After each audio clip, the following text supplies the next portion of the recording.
संविधान गौरव अभियान ये हमारा प्रमुख अभियान है। संविधान को राजनीति का विषय नहीं बनाना है, संविधान आस्था का विषय है। कांग्रेस पार्टी के इस प्रयास को कि वो संविधान को राजनीति में खींच कर खिलाए। किस तरह से नेगेटिव मानसिकता के साथ कांग्रेस जो है झूठ फैला रहा है। हमारे साथ भारतीय जनता पार्टी के राष्ट्रीय प्रवक्ता गुरु प्रकाश पासवान मौजूद हैं। संविधान के स्थापना दिवस मनाया जा रहा है, 75वां स्थापना दिवस। इसको लेकर पूरे देश में आयोजन किए जा रहे हैं। छत्तीसगढ़ में किस तरह के आयोजन होंगे, कहाँ कहाँ रहेंगे, कौन कौन इसमें शामिल होगा? देखिए, संविधान गौरव अभियान ये हमारा प्रमुख अभियान है। जैसा आपने कहा 75 ईयर्स ऑफ कॉन्स्टिट्यूशन पे, और 26 जनवरी तक बहुत मजबूती के साथ गांव-गांव तक पूरे देश में हम पहुंचेंगे।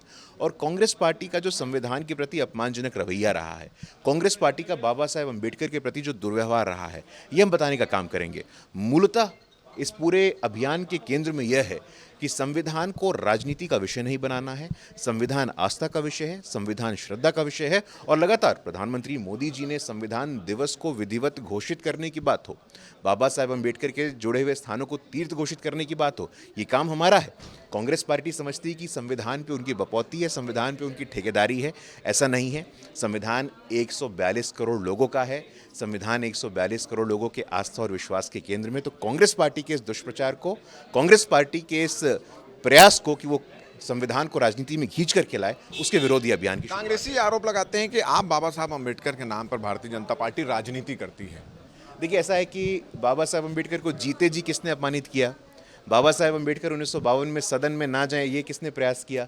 जीते जी छोड़िए, बाबा साहेब अम्बेडकर के देहांत के 4 दशक बाद तक उनको हमारा सर्वस्व सर्वोच्च सम्मान भारत रत्न क्यों नहीं दिया गया, हम आपसे पूछना चाहते हैं।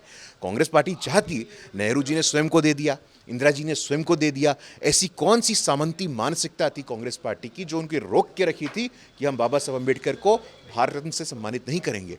बाबा साहेब के साहित्य को जिन लोगों ने जलाया और हमने बाबा साहेब अम्बेडकर के साहित्य को जन जागरण के लिए उपलब्ध कराया, तो एक तरफ कांग्रेस पार्टी है जिन्होंने लगातार बाबा साहेब को जीते जी और मनोप्रांत अपमानित किया, और एक तरफ भारतीय जनता पार्टी है जिसने सुनिश्चित किया कि 92 में उनके भारत रत्न मिलने की बात हो और आज उनसे जुड़े सभी स्थानों को मात्र स्थान नहीं, तीर्थ का दर्जा दिलवाने की बात हो। क्या लग रहा है आपको, क्या लग रहा है कांग्रेस बाबा साहब के नाम पर राजनीति कर रही, संविधान के नाम पर राजनीति कर रही? देखिए, स्पष्ट है ना, कांग्रेस ने महाराष्ट्र में यही प्रयास किया, कांग्रेस ने लोकसभा चुनाव में यही प्रयास किया।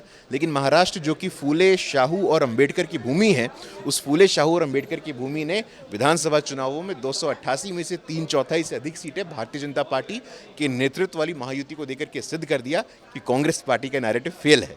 चलिए, हमारे साथ नवीन मार्कंडे जी भी हैं, उनसे पूछते हैं क्या ये जो है संविधान को लेकर कांग्रेस जो राजनीति कर रही, उसको लेकर नगरीय निकाय चुनाव में लोगों के पास भी जाएंगे स्थिति? बिल्कुल बिल्कुल स्पष्ट करेंगे कि किस तरह से नेगेटिव मानसिकता के साथ कांग्रेस जो है झूठ फैला रहा है।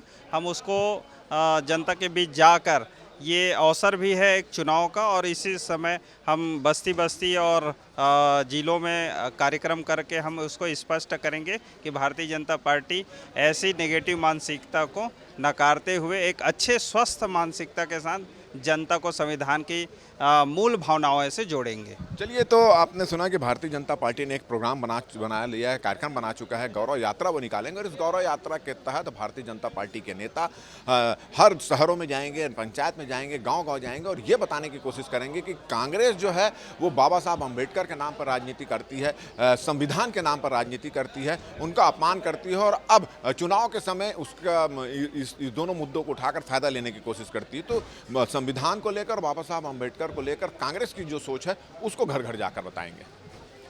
हमारा ये वीडियो, हमारी ये बातचीत अगर आपको अच्छी लगी तो ज़्यादा से ज़्यादा इसको शेयर करें, सब्सक्राइब करें, अपने सुझाव हमको देना ना भूलें, और मुझे और मेरे कैमरामैन दीपक को दे इजाज़त। नमस्कार।